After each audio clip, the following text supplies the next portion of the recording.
ಭಕ್ತಾದಿಗಳೇ, ನಾವು ಮಲ್ಲಮ್ಮನ ದುರ್ಗಕ್ಕೆ ಹೋಗೋಕ್ಕಾಗಿಲ್ಲ ಅಂಥೇಳಿ ಇಲ್ಲಿ ಮಲ್ಲಮ್ಮನ ಟೆಂಪಲ್ ಅಂತ ಇದೆ. ಅಂದರೆ ಕಲ್ಲಲ್ಲೇ ಉದ್ಭವ ಆಗಿರೋದು ದೇವರು.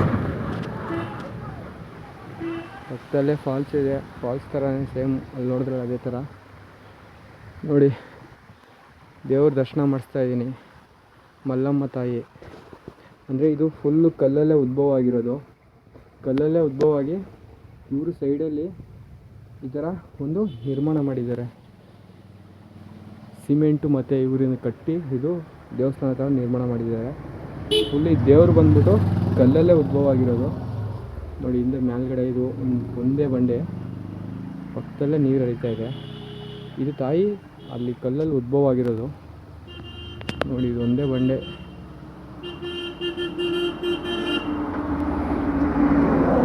ಇದು ನಿಮಗೆ ಕಡಂಬೂರು ಮತ್ತು ಹಿಂಗೆ ಸತ್ತಿಗೆ ಹೋಗ್ಬೇಕಾದ್ರೆ ಸತ್ಯಮಂಗಲಂ ಅಲ್ಲಿ ಸಿಗುತ್ತೆ. ಕಡಂಬೂರು ಗ್ರಾಮಕ್ಕೆ ಇಲ್ಲಿಂದ ಒಂದು 6 ಕಿಲೋಮೀಟ್ರ್ ಆಗುತ್ತೆ.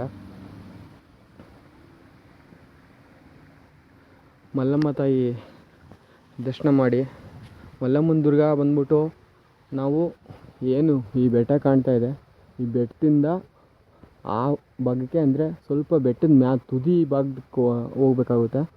ಅಲ್ಲಿ ಹೋಗೋಕ್ಕಾಗಿಲ್ಲ ಅಂಥೇಳಿ ನಾವು ಅಲ್ಲಿ ಕಲ್ಲಲ್ಲೇ ಉದ್ಭವ ಆಗಿದ್ದಾರೆ ಅಂತ ಹೇಳ್ಬಿಟ್ಟು ಈ ದರ್ಶನ ಮಾಡ್ಕೊಂಡು ಹೋಗೋಣ ಅಂತೇಳಿ ಬಂದಿದ್ದೀವಿ. ನೋಡಿ, ಮಲ್ಲಮ್ಮ ತಾಯಿ ದರ್ಶನ ಮಾಡ್ಕೊಳ್ಳಿ.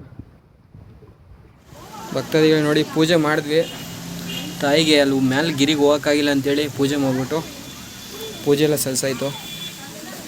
ಇವಾಗ ಮುಂದಿನ ವಿಡಿಯೋದಲ್ಲಿ ಸಿಗೋಣ.